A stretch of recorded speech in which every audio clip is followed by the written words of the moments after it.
When we're operating on the basis of assumptions, it's very hard to see that we're operating on the basis of assumptions, which is a pretty obvious thing to say, I know. But it's important to remember. If we remember that, we might not be quite so sure of ourselves. And that's a good thing. It's a good thing not to be so sure of ourselves. Confidence is very highly valued in our society. But as a lot of people have said, confidence is falsely obtained. It's obtained by not looking at things carefully enough. So we get to be confident because we've never checked out to see whether we've got any right to be confident. So in that case, we can be super confident, and people are attracted to this confidence because they want some too. We all want some confidence. It's kind of like being solid. It means you're more of a person. You're a more valid person. You're someone to be listened to because you're confident. So we find this situation where very confident people come out with lots of stuff, and we all listen to them because they're confident. And so that's great, but the only thing is, the confidence comes out of ignorance. It comes out of that type of ignorance which is ignorant of itself. So we're ignorant, but we don't know it. We're dumb, but we don't know it, which is, of course, a very normal kind of a thing.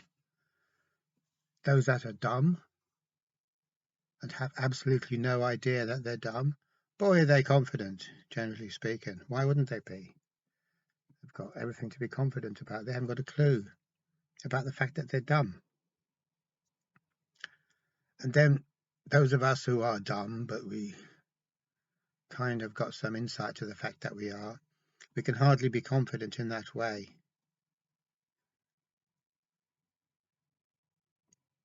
So we don't talk in that super confident way, and people don't listen to us if that is how we are. They're not interested. They're interested in the heavy-duty confidence, people belting it out, saying this is how it is, this is how it is, because that's what we're looking for. We're looking for this is how it is. Whereas when we are dumb and we know it, our statements aren't this is how it is, because how the hell could we come out with statements like that? It wouldn't make any sense at all. Instead, we might come out with kind of exploratory statements that don't seek to prove that true or don't seek to convert the listeners, but statements that we send out there to see what happens. But we're not really attached to what happens. We just want to know what happens. So that's another way of talking about James Carter's infinite game. So what that is saying is basically that infinite game players don't have this heavy-duty type of steamroller confidence that never examines itself because they're not in that game. That is the finite game. The point of the finite game is to always prove that you're right. And we could say that in a way, the point of the infinite game is to find out that you're not right. Like we don't absolutely know that we're not right, but we'd like to find out. And so we're playfully floating stuff out there to see what happens.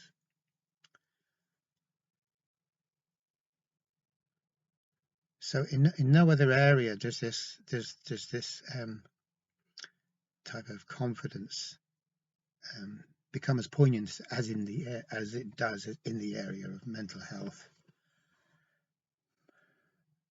So in the whole area of mental health or mental health care, confidence again is a big thing. Staff or mental health workers are encouraged to be confident, or at least look as if they're confident. And this is evident. We are kind of somehow trained. It's not official training, it's not explicit, but it's there in the training, very much implicit in the training, to look as if we know something, to look unassailable in the sense that, yes, we know our stuff. So that's a professional persona. So when we walk down the corridors, we project a professional persona. And it's an act. Of course it's an act.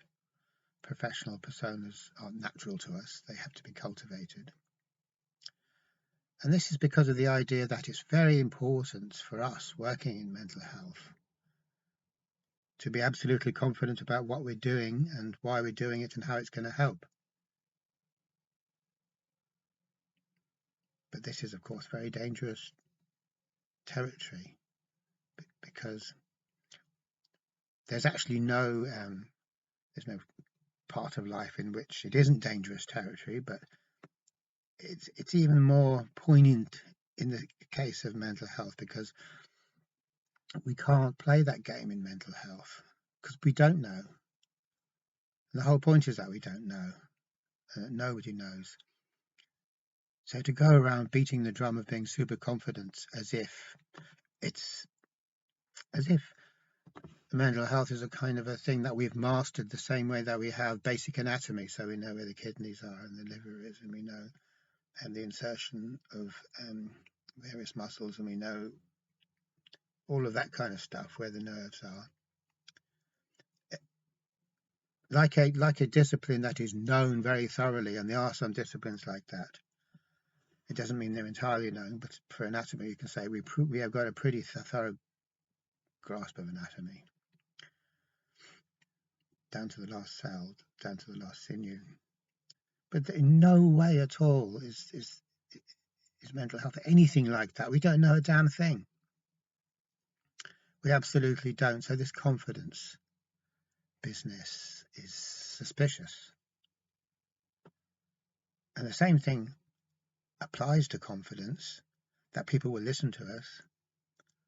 So other people, other workers in the mental health field will listen to us if we're confident enough and think, yeah, he's confident enough. I'll go along with that because I want to be confident too, because as we know, confidence is the way to go. The idea that we know that we have this absolute knowledge, or a very good knowledge. And also that there's the whole question of when we are mentally unwell, do we like to see people who are dressed in white coats, figuratively speaking? They don't actually have to be dressed in white coats. Of course, they could be dressed in anything at all within limit. But that they have this confidence that we can think, yes, they're going to take care of everything. I'm going to hand myself over to them and they're the experts. So that's a very well-known kind of a thing. And in some ways we could say, yes, that's helpful for people because it makes them feel better. And maybe it is helpful at a certain stage when you come in to talk to someone. Maybe that does help. But in the long run, if you're actually talking about therapy, handing over to an expert is not helpful. It's not at all helpful. We can't hand over ourselves to anyone else because it's up to us. It's the whole point of life really, is to live our own lives and not hand it over to someone else. That's a fairly obvious principle, really, because even if I hand over everything to you, what are you going to do with it? It's not your life. Even if you had all the answers, it'd be no good, because I have to have them. I have to learn them for myself. I can't be told them by someone else. Unfortunately, that's just not the way it works. So we have the two roles of confidence: one, to inspire confidence in our patients or clients, that we know what that we're doing because we have that extra professional insight and understanding, and with all the training and experience we've got, etc., etc. And there's also the element of being able to fit into the social milieu of mental health care professionals, where it's bad form to look not confident. And it doesn't matter what type of mental health professional worker you might be. No matter what type it is, it's bad form to look not confident on the whole. And that isn't good. As I keep saying, that isn't good at all, because it's starting from a false basis. And what's more, going back to what I started off by talking about, My confidence comes from unexamined assumptions about the nature of mental health and what is helpful for mental health.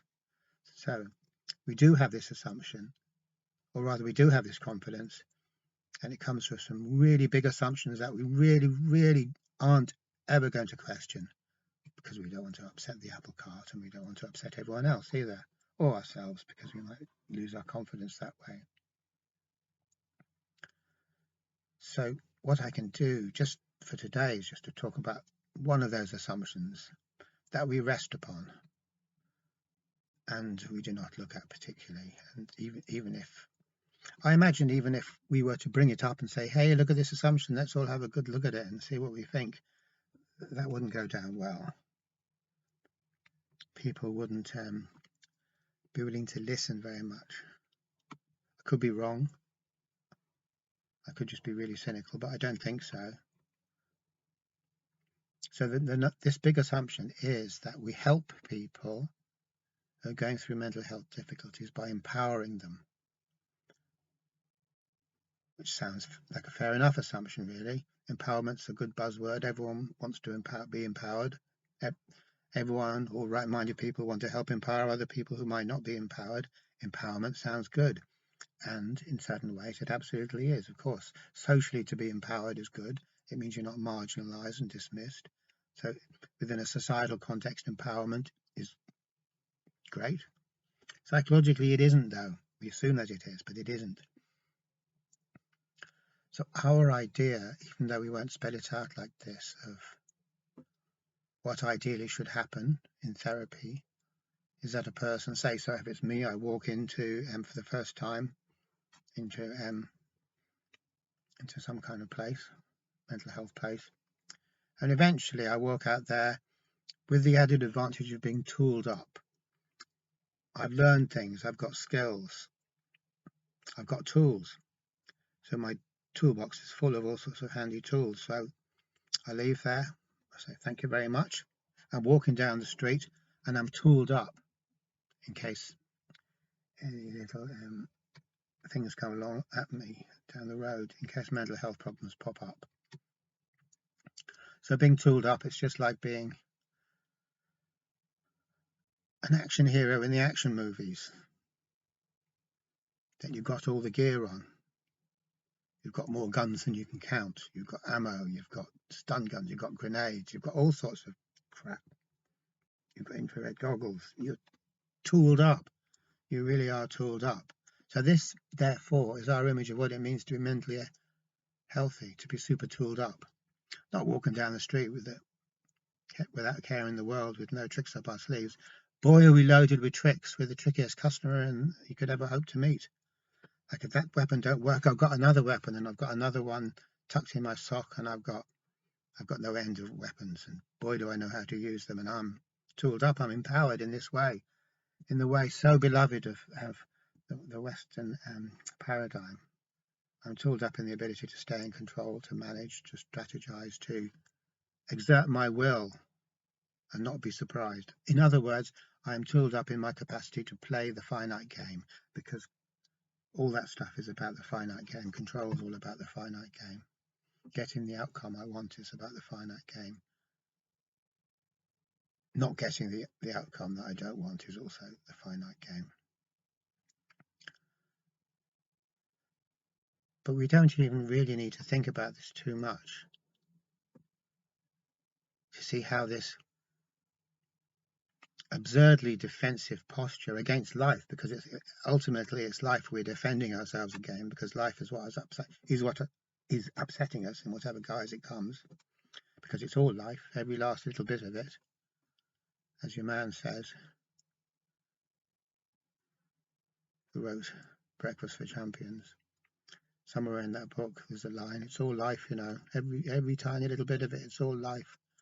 There's nothing in it that isn't life, that's something else. In other words, some other kind of a thing that we don't know about, but which isn't good, that maybe we could get rid of.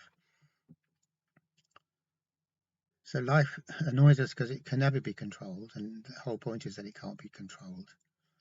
And when we invest our whole lives in trying to control it, we end up in a very sticky predicament, and optimizing our control at that point is not really the right answer. even though it very, very much seems to be the right answer, because that's the only way we can look at things. That's the only way we have looking at things. Letting go, in that case, when we've invested so much in the path of control, is synonymous with total fear, and that's all that we can say about it. Total fear, and who's going to be happy to be faced with that as an alternative? Doesn't seem like much of an alternative, really. So we're pretty much locked into the path of control, even though that same path will chew us up and chew us up and chew us up so badly that in the end we are going to have to give up our control, because it is the actual control that's causing the backlash to cause us the pain.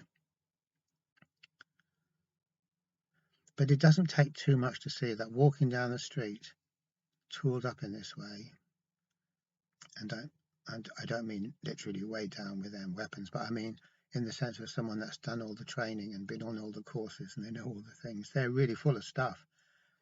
It's like, yeah, whatever it is, I'm ready for it. And you're walking around like that. You're kind of like you're hyper-vigilant almost. It's like you got back from Vietnam or something, or Afghanistan. Life is a battlefield. Now that is not mental health. It's an extreme defensive posture, and an extreme defensive posture equals extreme fear that I am acting on. Now, I may not feel afraid, because if I've invested in control enough, I may have the illusion that I'm able to pull a trick out of my sleeve to do whatever's necessary to beat whatever mental health troubles come my way. So when I say empowerment, I mean empowerment in the sense of giving us skills and tools and strategies and tips and hacks, whatever we call it. And that somehow the collection of all these things, put them all together in a book, put them all together in a therapy, in a course of therapy, they'll all be enough to enable me to beat it, what I'm trying to beat, which is essentially comes down to not being in control. But it's clear enough once we go to the trouble of looking at it this clearly and actually spelling it out, that no matter how many tools we've got, no matter how well furnished our toolbox, we are never, ever, ever going to be in a position where we can legitimately feel confident or sure of ourselves or safe or secure. We could feel that way illegitimately, but it would only be a matter of time till we discover that it's all based on a lie, it's all based on a self-deception. How could we ever imagine that we can control our way through life? The more we imagine that we can, and the more we invest in that, the more life becomes a problem to be controlled. So we have to control it more, and life becomes more of a problem. So if we do that, we turn life into a problem. In actual fact, we turn life into an enemy. And it's no good when you turn life into an enemy thinking you can get clever enough to beat that enemy because you've got a bigger gun, or because you've got, I don't know, a tactical nuclear weapon strapped to your belt. Because the whole point about turning life into an enemy is that the more you attack it and defend against it, the more terrible the enemy gets. It's a reflection of our own aggressiveness. So our mental ill health is actually a reflection of our own aggression coming back at us in an unrecognized way. And then we get aggressive towards this unrecognized aggression. So I'm going to beat you, I'm going to beat you. And we probably don't say that because very, very quickly we get this deep down feeling that, I'm not going to beat you. But then everyone else tells us, yes, you have to beat it, you have to combat the anxiety, you have to beat the depression, you have to, all this militaristic type stuff. But what we do not see at all, is that this so-called enemy that we're fighting is our aggression, feeds on our aggression. And no clever tricks in the world is ever going to get anywhere with this. So when we see that, if we are to see that clearly, which isn't too hard to see, it's simple enough really, then that shows us what the other possible way of looking at what mental health might be. And that is being vulnerable, as Pema Chodron keeps on saying. Your health, your mental well-being is your vulnerability, your non-defendedness, your absence of clever tricks to pull if something happens you don't like. So you've got no tricks. When you get rid of your tricks, that will be your cleverest trick, as Rumi says. You have no tricks, you have no dodges, you have no way out. You have no clever things you can do that'll solve the problem. Solution-focused therapy. What does that mean? What the hell is a solution? For God's sake, solution. There's no solution to life. What is a solution to life? And this is an old idea, the idea that vulnerability is the key. And in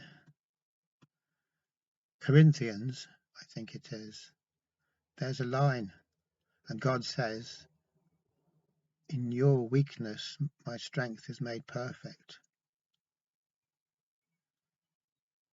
So God doesn't say, here's some little strategies you can use to kind of overcome the situation, or here, do this or do that.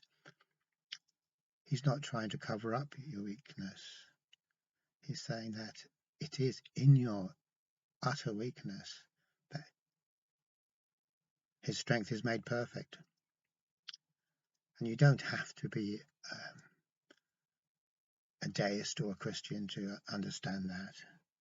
It doesn't necessarily, you don't have to necessarily talk about God. But what it means is when we stop trying to be the one who's going to get us out of the hole and fix it and defeat whatever it is about life that we don't like, when we surrender or let go, then something comes to our aid. As Rumi says somewhere else, the stretcher bearers of grace run up to us and catch us. We don't believe they will, because we're not very trusting that way. We only trust in our own control mechanisms. So we're never going to put it to the test. But if we did put it to the test, then out of our complete vulnerability, the answer would come, but it wouldn't come from our own cleverness or from our own will. Okay, thanks for watching.